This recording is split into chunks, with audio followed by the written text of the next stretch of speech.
Halo Tasya, apa kabar? Alhamdulillah baik Pak Andi. Makasih ya sudah datang ya. Terima kasih juga Pak atas undangannya. Sama-sama. Kita akan kuliah hari ini. Oke, siap. Jadi ceritanya kan kemarin aku harusnya kuliah, tapi karena nggak Iya, betul. jadi kuliahnya kita rekam sekarang. Oke. Nanti video ini akan kita kasih buat teman-teman. Oh, Nah, siap. kenapa kamu didatangkan? Agar kuliah ini bentuknya obrolan gitu. Hmm, Ya jadi biar nggak aku yang ngomong sendiri kan. Jadi supaya lebih interaktif ini gitu. oke, siap Pak. Jadi makasih ya. Terima kasih juga Pak. Jadi buat teman-teman yang nonton sekarang, ini adalah kuliah pengelolaan wilayah pesisir di Teknik Geodesi UGM, dan ini kuliah perdana. Ya. Oke. Jadi kita langsung aja. Ini udah ada bahan kuliahnya. Kita akan obrolkan bahan kuliah ini dalam seperti podcast lah gitu ya. Iya, Jadi biar nggak satu arah. baik Oke. Pak. Ready ya, Oke, Tasya? siap Pak. Oh ya, buat yang belum tahu, Tasya ini peserta kuliah sebenarnya. Ya kan? Kamu ikut kuliah ini kan? Betul. Ya, angkatan 2019. 19. Oke. Jadi kita akan bicara ini karena ini kelas perdana, umum sifatnya. Jadi bagaimana Indonesia dan pentingnya pengelolaan wilayah pesisir. Iya. Itu intinya banget. Aku mau kasih kuis dulu nih pertama. Kalau kamu ditanya atau mendengar kata pesisir gitu, Ya. yang kamu bayangkan pertama kali apa, Tasya? Pantai Pak pasti. Pantai ya. Iya. Selain pantai apa? Suatu wilayah antara darat dan lautan seperti itu Pak. Oke, jadi suasana pokoknya di dekat pantai. Betul. Jadi bisa ngeliat air gitu ya, kira-kira Iya. gitu ya. Aku udah bikin juga tuh kuisnya selama ini. Orang tuh menjawabnya seperti ini. Pantai salah satu memang yang paling sering muncul ya. Iya. Yang juga di sini muncul adalah garis pantai. Wah, ini orang teknik mesti yang jawab nih. Pasir, ada yang mengatakan tambak. Oh, tambah. Tambak oke sih kayaknya ya. Rumah. Kemudian ikan. Wah, ini yang paling bagus nih. Healing. Healing. Kamu suka healing di pantai juga kayaknya. Saya kurang suka sih Pak, tapi Oh ya. emang sering lihat orang-orang pada ngeposting tentang healingnya di pantai Iya. gitu Pak. Yang biasa suka pakai ini istilah apa? Vitamin C. Oh iya, Iya nggak sih? C-nya bener-bener. pakai SEA. SEA. Oke. Itu bayangan kita tentang pesisir. Kalau aku tanya lagi lebih spesifik. Bayanganmu tentang orang pesisir apa sih? Pertama kali yang tergambar di pikiran saya tuh nelayan Pak. Oke. Ya, Ya, kalau misalnya pilihannya mereka maju atau terbelakang. Kalau hanya itu pilihannya, untuk saat ini saya lihat masih terbelakang Pak. belakang ya. Ya, Aku sudah juga bikin kuis ini. Baru aja tadi, jawabannya ini. Aku kasih pilihan 3 ya. Pintar, maju, terbelakang. Nggak ada satupun yang jawab maju. Yang menjawab pintar lumayan ada 11, tapi dominannya memang terkebelakang. iya, Jadi ternyata imajinasi kita tentang orang pesisir terkebelakang. iya. Jadi memang penting mata kuliah ini berarti. Ya, penting sekali Pak. Ada manfaatnya lah gitu. Jadi itu aku selalu mulainya kuliahnya seperti ini untuk membuat orang membayangkan dulu gitu. Imajinasi tentang pesisir itu kayak apa. Oke. Nah, berikutnya lagi. Kamu pernah nggak membayangkan pesisir kayak gini? Belum pernah Pak. Jadi umumnya orang tuh kalau di Indonesia terutama kaget kalau saya tunjukkan ini pesisir juga loh. Iya. Ya kan? Oh iya, dilihat dari gambarnya sih seperti itu Ini Pak. pesisir banget dan Iya. ini Singapura. Oh, Dan ini pesisir. Jadi kita lihat di sini ini laut, hmm, ya kan? hmm, hmm, hmm. Jadi setiap orang yang aku kasih tahu foto ini bahwa ini adalah pesisir, mereka kan tadi bertolak belakang banget dengan yang kamu imajinasikan. Iya benar. Terkebelakang, Iya. nggak maju, tapi ternyata ada di belahan dunia yang lain pesisir itu ya begini. Sangat luar biasa ya Pak. Ya, at least sangat berbeda dengan yang kita imajinasikan. Benar-benar. Nah, aku selalu bilang kalau kita ngomong soal pengelolaan wilayah pesisir, itu berarti salah satunya yang kita imajinasikan nanti setelah kita berhasil kuliah ini, harusnya pesisir kita Seperti itu. nampak bagus. Mungkin tidak harus begini, karena Iya. kan maksudku gini, jangan juga kita nanti terjebak pada satu pemahaman bahwa pesisir memang harus kayak Singapura. Oh, oke. Belum tentu, tapi at least pesisir harus maju, Oh iya benar-benar. ya kan? Mungkin tidak harus gemerlap begini tampilannya, tapi at least sekarang kita punya imajinasi gitu, ya kan? Nah, sementara yang mungkin kita lebih sering bayangkan, Exactly. Benar Pak. benar kan? Iya. Karena inilah yang terjadi di pesisir kita, maka kita perlu riset kadang-kadang kan. Kita perlu melakukan kajian-kajian karena memang masalahnya banyak sekali. Iya, benar. Jadi kalau kita bilang pesisir apa? Sampah. Pesisir apa? Orang yang nggak maju. Pesisir apa? Terkebelakang. Iya. Seringkali banjirop, Pak. Mungkin itu. Exactly. Oke. Banjirop itu banjirop itu apa sih kalau bahasa sederhananya? Banjir genangan itu, Pak. Jadi dalam jangka waktu yang lama itu ada genangan di wilayah Pesisir. tersebut. Iya. Oke, right. Ya, artinya hal-hal yang tidak terlalu baik lah yang kita bayangkan. Iya, benar. Kalau kita bicara soal pesisir. Oke. Ini mungkin nggak kebayang. Iya. Atau kalaupun kamu membayangkan petanya Sydney Opera House ini, mungkin kita lupa ini pesisir nih sebenarnya. Iya. Ya kan? Iya. Yang mirip sekali dengan Singapura tadi, yang somehow dia menjadi tempat yang sangat indah, yang menjadi tempat wisata juga gitu.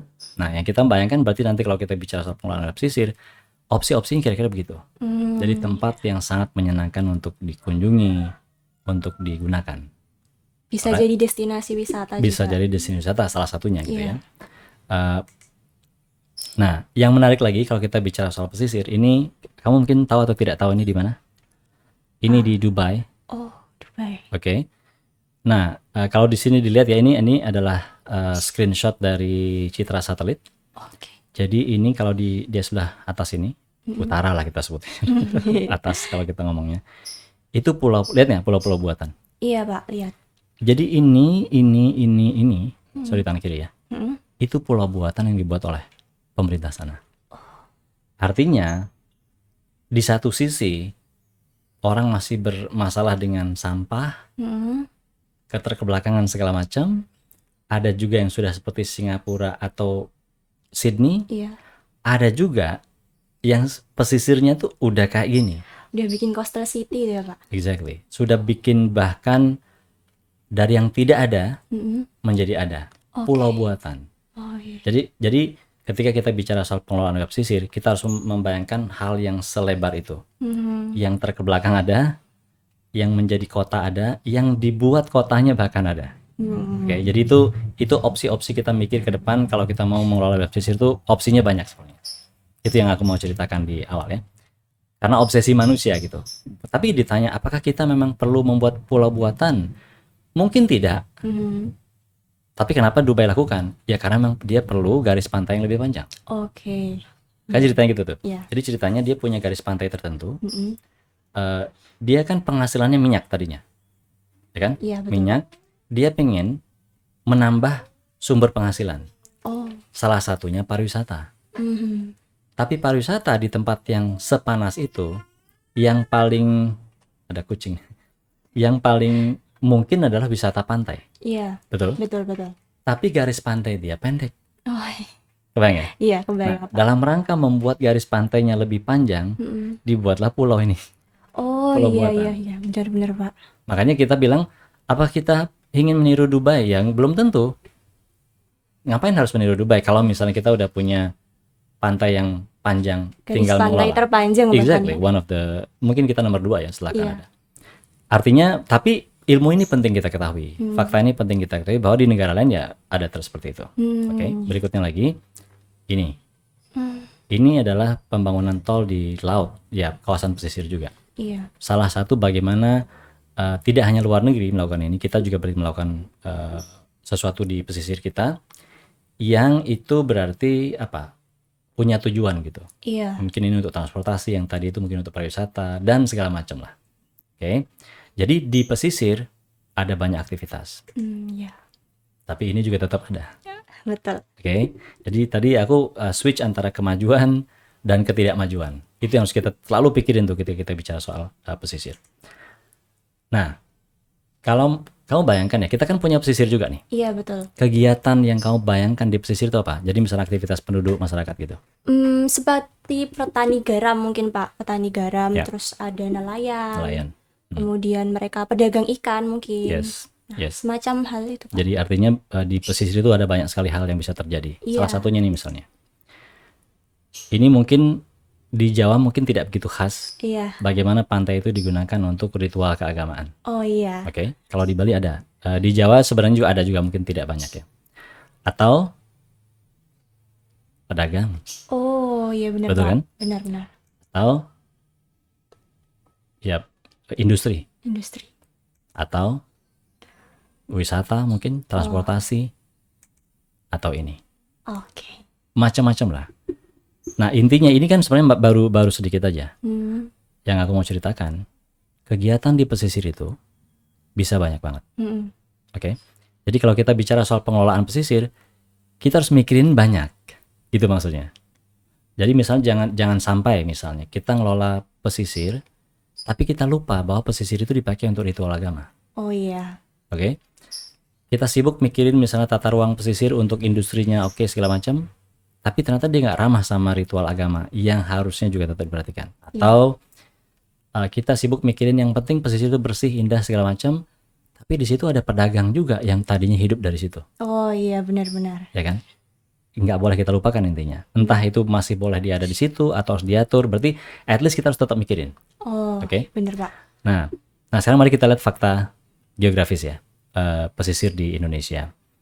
Nah ini Indonesia nih, yang kalau kita cek ruang maritimnya, ini kan yang biru ini kan lautnya Indonesia nih, namanya perairan kepulauan. Tapi di luar itu juga ada ruang-ruang laut yang lain. Mungkin kalau kamu masih ingat di SMP SMA dulu ya, ZEE 200 mil laut itu, Iya, betul. laut teritorial segala macam.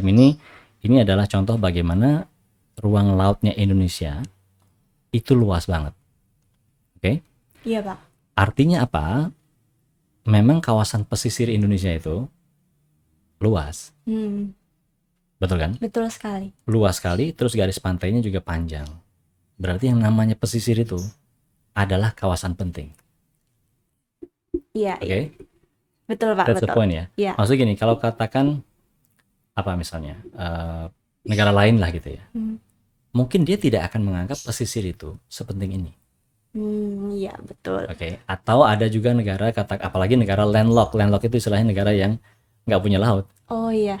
Aku yakin di teknik geodesi mereka nggak akan ada mata kuliah pengelolaan wilayah pesisir. Ya kan? Pengelolaan daratan saja Pengelolaan mungkin daratan Pak. saja, ya betul. Makanya artinya semua itu harus ada konteksnya gitu. Kenapa kita begitu ngelihat ini sepenting ini? Karena fakta geografis kita begini, ya kan? Iya. Oke, lanjut lagi. Nah, kamu dari mana sih asalnya? Saya dari Jogja Pak. Jogjanya kabupaten? Kabupaten Sleman. Oke. Kalau kamu ditanya nih, kamu orang pesisir atau bukan? Jawabannya ya atau tidak aja?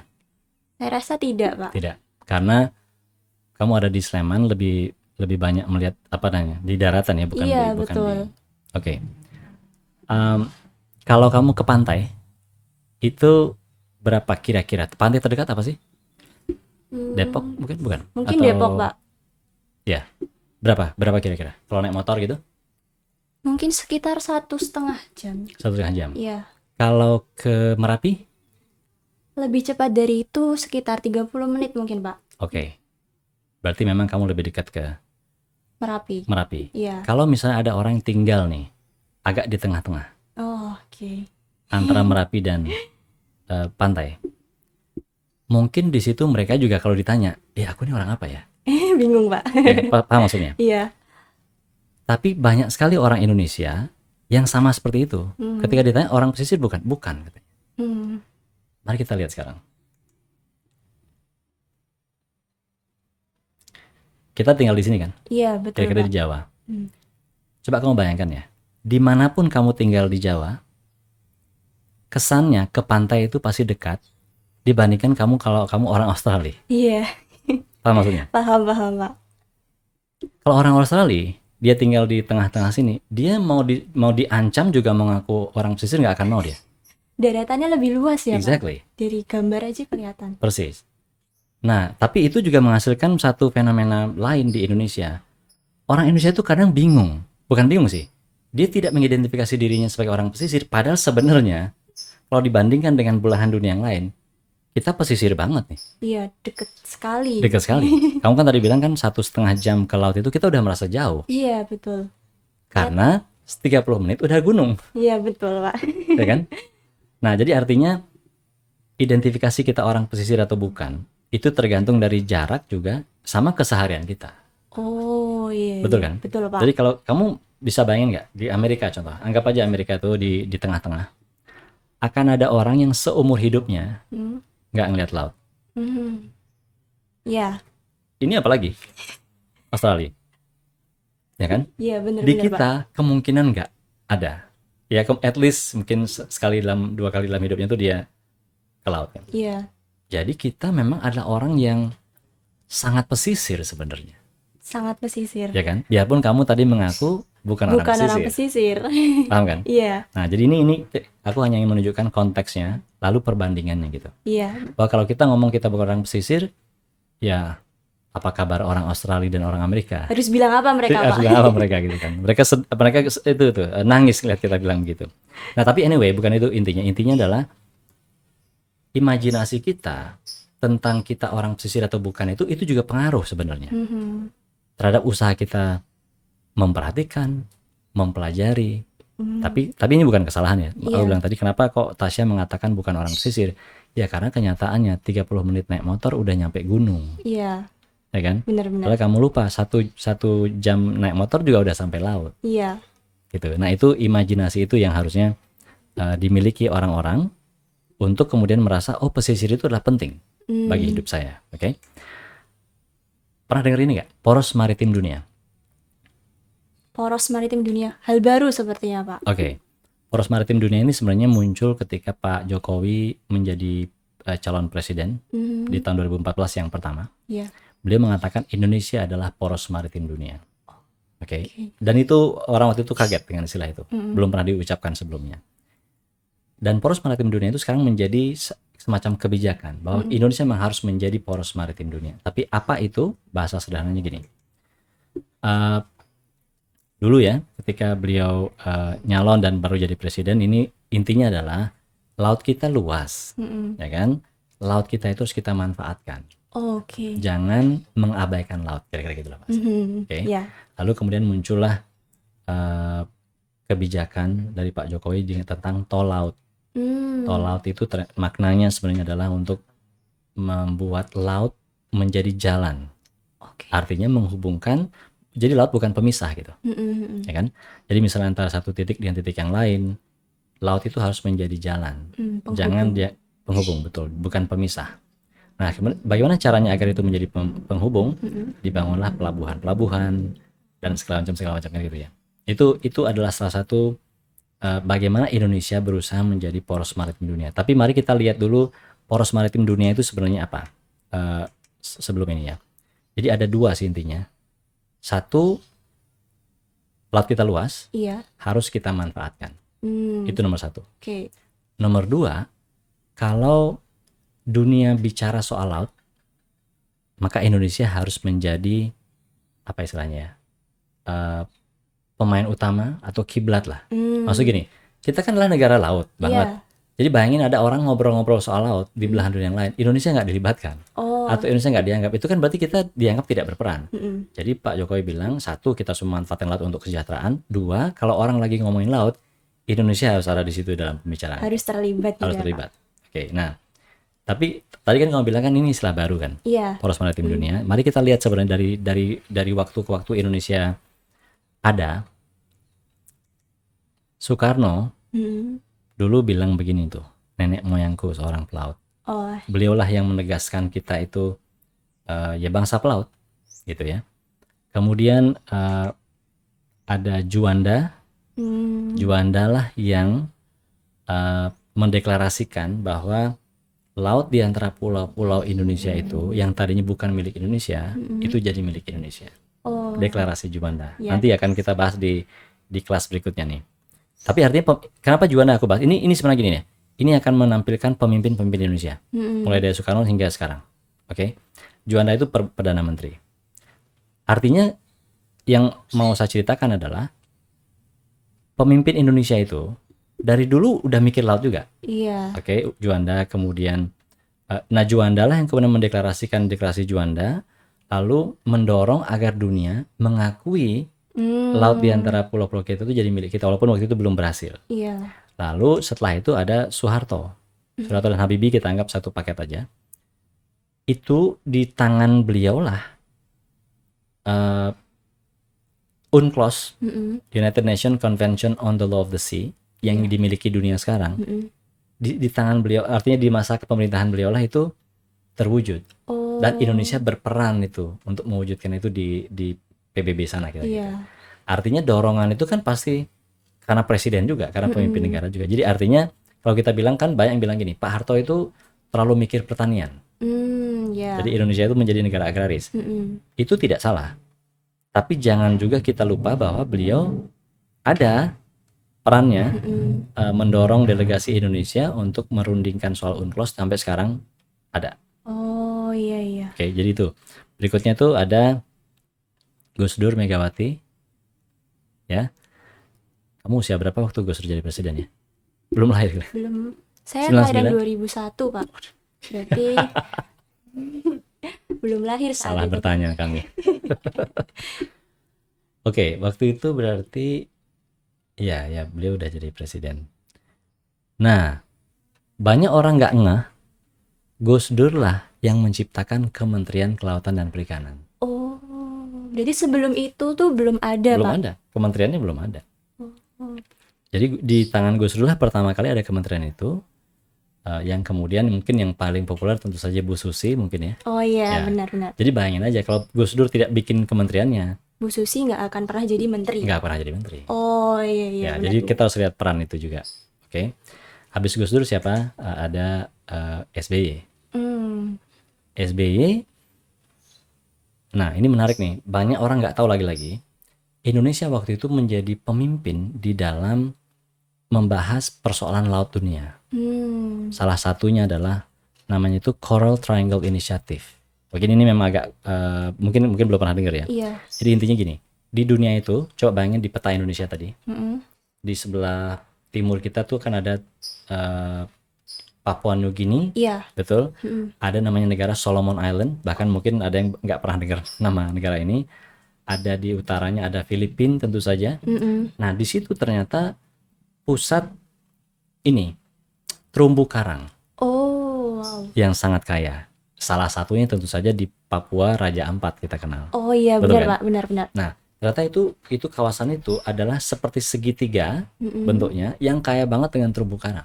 Oh, berarti memang kawasan segitiga itu ya, Pak, yang Betul. jadi pusatnya. Sehingga kemudian SBY mikir gini, kalau kawasan ini nggak dikelola dengan baik, sayang, Iya, benar. ya kan? Indonesia berinisiatif untuk membentuk organisasi Hmm. agar 6 negara yang memang lokasinya segitiga itu bersatu padu membentuk sebuah inisiatif bersama lah, namanya Coral Triangle Initiative. Oh, untuk mengelola gitu ya, Pak? Yes. Oh, Dan itu SBY leadernya tuh. keren banget. Nah, artinya kan itu kita udah melihat sekarang bahwa semua pemimpin memiliki visi yang menarik tentang Punya laut. peran nih Ya, masing-masing. baru kemudian Pak Jokowi yang hadir dengan Poros Maritim Dunia. Oh, oke. Nah, artinya kita harus memahami bahwa dengan segala hormat pada Pak Jokowi, presiden yang lain juga telah merintis banyak sekali hal menuju atau gimana kita mengelola laut. Oh iya. Oke. Saya penasaran, Pak. Hmm. Di situ ada tulisan Undang-Undang Kelautan di masa Pak SBY. Yes. Nah, padahal Kementerian Kelautan itu sudah dibentuk sejak zaman Pak Gus Dur Megawati. Yes. Berarti pada waktu Gus Dur Megawati itu membuat Kementerian Kelautan belum ada Ya. undang-undang yang mengatur, Pak. Betul. Oh, gitu. Jadi artinya memang di situ letak beberapa penyempurnaannya kan. Kalau Gus Dur merasa bahwa kita harus bentuk dulu kementeriannya, lembaganya, undang-undangnya kita susulkan, Oh, dan iya, itu iya, kemudian iya. diwujudkan oleh Pak SBY. Jadi betul. Artinya waktu itu kementeriannya tidak atau belum menggunakan undang-undang dalam operasinya ya, Oh, yang spesifik, tapi mengacu pada undang-undang yang lain Oh, yang juga gitu. tetap ini. Jadi betul itu that's a good point ya. Lanjut ya. Iya. Nah, tadi udah aku cerita sebenarnya Poros Maritim Dunia itu apa? Intinya kan pertama, kita negara dengan laut yang luas, mari kita gunakan laut untuk kesejahteraan. Itu tadi nomor 1. Nomor 2, seperti tadi, Indonesia harus menjadi kiblat nih ketika ada orang bicara soal laut. Oh, iya. Masih ingat tadi ya? Iya, Ada masih 2 ingat, poin Pak. itu. Nah, sekarang, Poros Maritim Dunia itu kemudian diwujudkanlah menjadi kebijakan kelautan Indonesia, KKI namanya. Jadi kamu kan tanya tadi, undang-undang aja baru dibikin pada zaman Pak SBY. Iya, Kementerian baru dibikin tahun 99. iya. kebijakan kelautan lebih telat lagi. Tahun 2017 baru ada kebijakan kelautan Indonesia untuk pertama kali. Oh, setelah sekian lama Setelah kita sekian lama merdeka gitu. ya. Gitu. Nah, poros maritim dunia itu intinya tuh ada 5 pilar di awalnya ya. Pertama, budaya maritim harus dikuatkan katanya. Terus kedaulatan pangan. Jadi seperti tadi kan, bahwa laut itu ya gimana-gimananya tetap harus berguna. Kalau dibilang laut itu luas, laut itu indah segalanya, tapi kalau tidak menimbulkan kesejahteraan, ngapain? Untuk apa gitu ya, Pak? Maka kedaulatan pangan. Kemudian kekuatan pertahanan maritim itu penting. Karena kita negara maritim berarti ancaman kalau kata bilang itu dari mana saja bisa. Kita kan seperti negara terbuka kan. Iya, benar. Kemudian diplomasi maritim, jelas diplomasi maritim itu kaitannya dengan bagaimana hubungan kita dengan negara lain, batas kita harus jelas. Itu salah satu diplomasi maritim. Kemudian infrastruktur dan konektivitas. Jadi kalau maritim yang mau kita manfaatkan, seperti tadi kan, maritim harus jadi jalan penghubung tadi. Berarti antara pulau harus ada pelabuhan, harus ada kapalnya segalanya. Nah itu infrastruktur. Jadi itu 5 hal itu yang ditegaskan. Berikutnya adalah mengapa sih kita perlu pengelolaan wilayah pesisir? Oke. Karena jawabannya pesisir itu tempat peradaban. Nah, lihat nih peta dunia. Yang diarsir hitam-hitam itu adalah di mana manusia berada. Umumnya. Ya, konsentrasinya adalah di pesisir kan? Betul kan? Betul. Nah, makanya kalau ini kan karena dia tipe gede ya, jadi kelihatan lebih tebal. Sementara kita semuanya tipis. Paham maksudnya? Jadi kita itu pesisir semua berarti, kira-kira gitu. Kalau dilihat dari bagaimana kita dibandingkan dengan negara lain kan. Ya kan? Ini aja tebalnya nih lebih tebal dari Sumatera. Iya. Jadi seluruh Sumatera adalah pesisir, kira-kira kan gitu logikanya. Oke, jadi satu, kenapa pengelolaan wilayah pesisir penting? Karena pesisir itu tempat peradaban.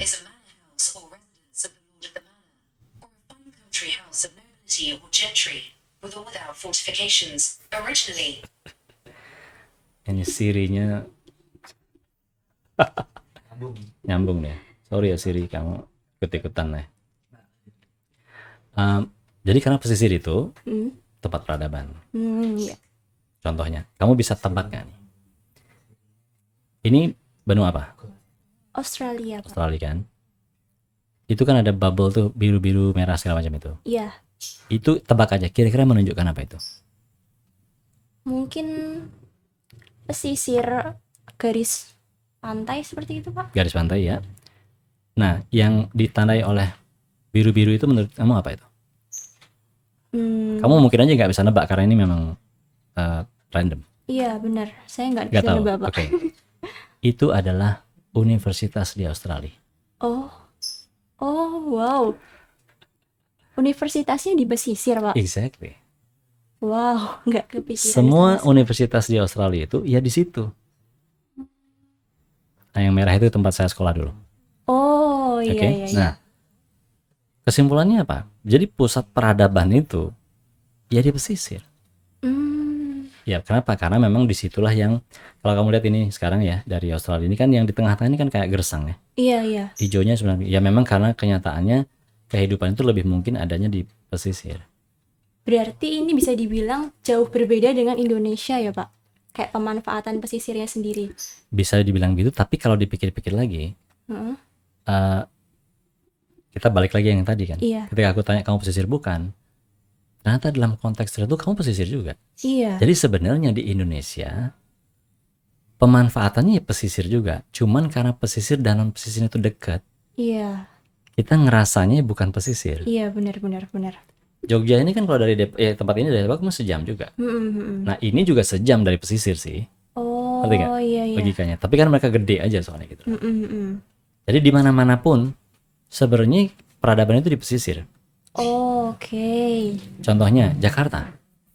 Oh, Jakarta is pesisir banget. benar. Oke. Nah, dalam konteks Indonesia, negara kepulauan kita udah bahas tadi. Karena kita negara kepulauan ya, kenapa kok pengelolaan wilayah pesisir itu penting? Satu, kita negara kepulauan. Panjang pantainya panjang, signifikan. Kemudian 161 juta jiwa atau 60% dari penduduk kita itu tinggal di pesisir. Nah kan, kamu sebenarnya termasuk orang pesisir dalam teori ini. Berarti selama ini saya nggak sadar, Pak. Exactly. Karena itu tadi, pulau kita kecil, tipis, Iya, ke gunung dekat, ke pantai ke dekat. pantai dekat. Tapi karena kita jarang ke pantai, kita pikir kita lebih dekat ke gunung, lebih ke orang, bukan orang pesisir. Nah, ini justru yang sebenarnya harus dibangun kesadaran tentang kita ini pesisir loh. Gitu. Kemudian pesisir adalah kawasan penting, setuju ya? Iya, setuju. Oke. Nah, baru kemudian tadi kan kita bilang bahwa sudah ada kebijakan nasional kelautan Indonesia sekarang. Itu Perpres nomor 16 tahun 2017 yang aku cerita tadi. Iya. Yang setelah 72 tahun kita merdeka baru ada ini. Ini udah ada, aku tulis linknya. Ada di situ ugm.id/NOP. NOP itu National Ocean Policy atau kebijakan kelautan nasional Indonesia. Itu ada di situ, nanti perlu banget ini untuk dibaca. Tadi lihat linknya. Kemudian definisi, kalau kita ngomong definisi pesisir, tadi kan udah bahas tuh pesisirnya kayak apa, tapi sebenarnya ternyata di Undang-Undang nomor 1 tahun 2014 itu ada definisinya. Misalnya gini, wilayah pesisir adalah daerah peralihan antara ekosistem darat dan laut yang dipengaruhi oleh perubahan di darat dan di laut. Ini definisi yang resmi menurut Undang-Undang nomor 2014. Jadi intinya adalah di mana saja kawasan yang kondisinya masih dipengaruhi laut dan darat, nah itu pesisir. Oke, paham Nah, jadi gitu. Kemudian berarti kan itu dinamis. Maksudnya gini, ada kawasan yang dipengaruhi oleh laut dan darat. Kalau di sini mungkin kawasan itu dekat banget sama pesisir. Misalnya kan, dekat banget sama laut, dekat sama laut. Tapi di tempat lain ada juga mungkin agak jauh dari laut, tapi masih dipengaruhi. Oh iya. Ngerti nggak? Karena masih dipengaruhi misalnya ekonominya, aksesnya. Berarti pesisir juga dia. Iya ya. Betul maksudnya kan? Betul. Karena tidak dijelaskan sekian mil dari laut, nggak dibilang begitu soalnya. Nggak ada aturan juga ya, Pak? Exactly. Nah, tapi kemudian karena tadi dinamis itu ditambahin lagi kemudian. Perairan pesisir adalah laut yang berbatasan dengan daratan meliputi perairannya sejauh 12 mil laut. Nah, tadi kan jadi dari garis pantai, misalnya ini, dari garis pantai itu diukur 12 ke sana. Agar kalau misalnya nggak ditentukan begitu, nanti semuanya pesisir tuh. Gitu. Ya kan? Kemudian 12 mil laut diukur dari garis pantai, perairan yang menghubungkan pantai dan pulau-pulau, estuari, teluk, perairan dangkal, rawa-payo, dan laguna. Jadi ditambahin tuh definisinya. Agar kalau kita ngomong pesisir ya itu yang kita bahas gitu. Oke. Paham maksudnya? Ini untuk justru untuk membuat dia menjadi lebih tegas. Kalau kita ngomongin pesisir, kita ngomongin apa nih gitu. Karena definisi yang pertama tadi kan dinamis sekali nih. Iya, benar-benar. Gitu. Ini menjadi lebih ditegaskan di Undang-Undang nomor 1 2014 itu. Oke. Nah, ini sebenarnya ini penting nih untuk teman-teman yang belajar tentang PWP, perubahan undang-undang ini dari nomor 27 tahun 2007 itu menjadi 1 tahun 2014. Nah, ini yang saya sangat sarankan untuk dipelajarin. Perubahannya apa saja. Ini semua tentu bebas dicari di internet ya, untuk kemudian dibaca. Nah, ini slide-slide terakhir nih. Biasa nih kalau dosen ngajar tuh kan harus ada tugasnya. Ya, harus ada bacaannya juga ya, Pak. Bacaannya. Jadi kalau teman-teman mau membaca tentang pesisir yang sifatnya ilmiah itu silahkan lihat di sini. Kalau mau lihat dari bagaimana pengelolaan wilayah pesisir dan SIG, Sistem Informasi Geografis, karena bidang ilmu kita di sana, ini aku udah kasih nih linknya. Ini sebenarnya sih Google Scholar yang aku masukkan kata kunci yang sesuai. Ini kalau ini diklik dia dinamis kok. Jadi kalau mungkin papernya hari ini muncul lagi, nanti tahun depan kalau diklik lagi beda lagi papernya. Terus kalau yang hubungannya dengan penginderaan jauh ada di sini juga. Kalau punya GPS ada, sorry ini nanti dikasih di ini aja. Aku kasih di deskripsi aja. Ini PWP dan GPS itu ada di ugm.id/PWP GPS. Oh iya. Nah ini salah satunya hasilnya nih. Oke.